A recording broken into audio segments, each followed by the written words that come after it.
দেখো, আজকে যে শিক্ষার্থীরা আছে ওরা শুধুমাত্র সাধারণ শিক্ষার্থী, কলেজের শিক্ষার্থী, সেই হিসেবে তারা গত পরীক্ষাগুলো দিছে। কিন্তু কালকে ধরো রেজাল্টটা যখন হবে মেডিকেলের, মানে ইমাজিন করো যে তাদের সম্মানটা কোথায়। তুমি একটা সময় তুমি যে আপুকে বলতে যে আপু কেমন আছেন, বা তাকে পাত্তা দিতে না, সেই আপুটা যখন মেডিকেলে চান্স হবে তখন বলবো যে এই ডাক্তার আপু কেমন আছেন, তুমি নিজেই ইনবক্স করবো যে আপু কেমন আছে।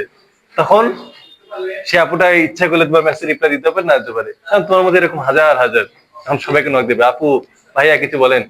যে ছেলেটা তোমার পিছনে বারবার ঘুরতো, তাকে তুমি পাত্তা দিতে না, একটা সময় গিয়ে যখন দেখবা যে কালকে রেজাল্ট হঠাৎ করে মেডিকেল চান্স পেয়ে গেল, তখন মনে করবা যে আচ্ছা থাক, আজকে তো নির্লজ্জতা, লজ্জা ছাড়িয়ে নির্লজ্জের মতো আজকে তুমি এসে দিই, ভাইয়া কেমন আছেন, ভাইয়া আপনি নাকি ডক্টর ভাইয়া, ওই ডক্টর ভাইয়া।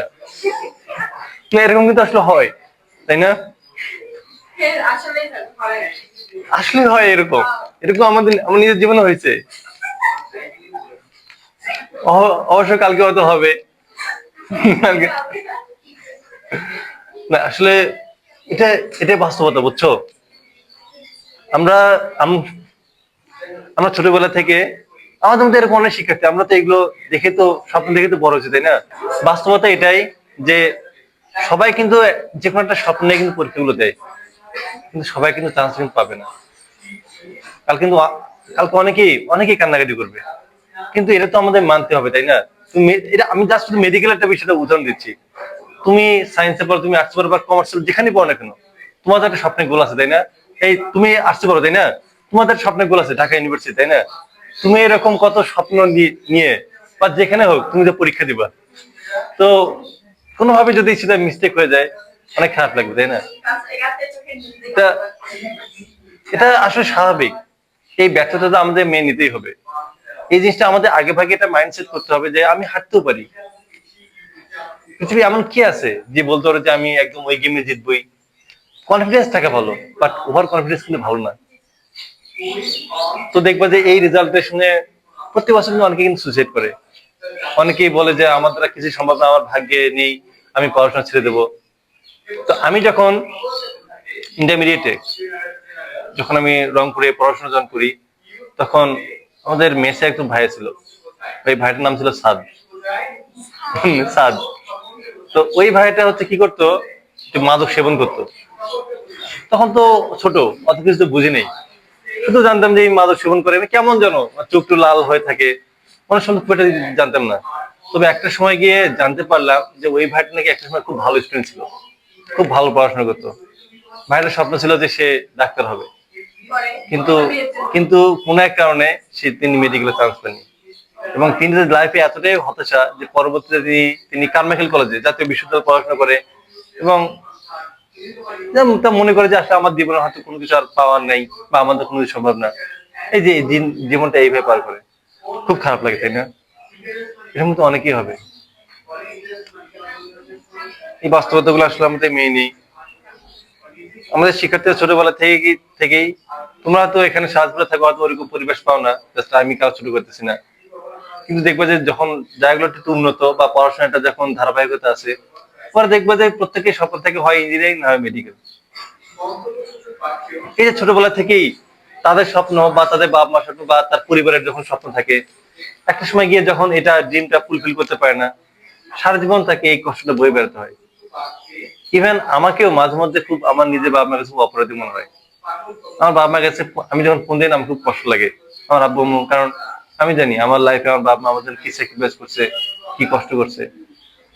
তো আমি চাই না যে তোমাদেরকে অনেক অনেক অপার সম্ভাবনা নিয়ে, তোমাদের বাবা মা তোমাদের পিছিয়ে অনেক কষ্ট করে টাকা ইনকাম করতে, কিন্তু অনেক কষ্ট, তো তোমাদের জন্য অনেক কষ্ট করতেছে, তো তোমরা সেটা মূল্যটা দিও, তোমরা সেভাবে পড়াশোনাটা করিও।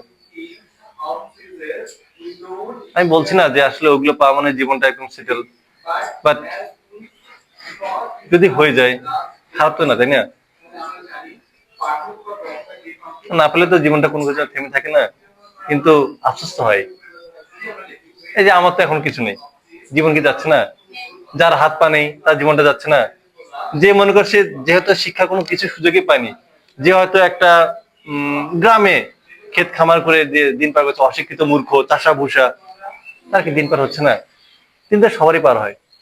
এই কি, কারো সকালটা শুরু হয় সাইকেল ঠেলা গাড়ি নিয়ে, আর কারো সকালটা শুরু হয় মার্সিডিজ ব্র্যান্ডের গাড়ি নিয়ে।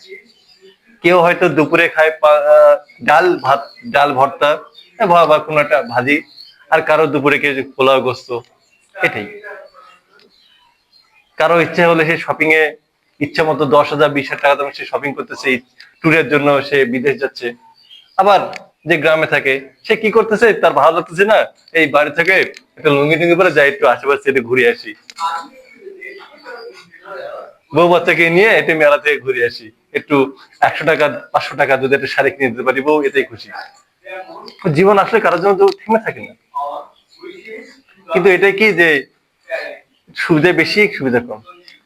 আসলে এটা সত্য, সুখ শান্তি কিন্তু আসলে মানে সন্তুষ্টিটা, এটা কিন্তু পুরোপুরি কিন্তু মনের উপর।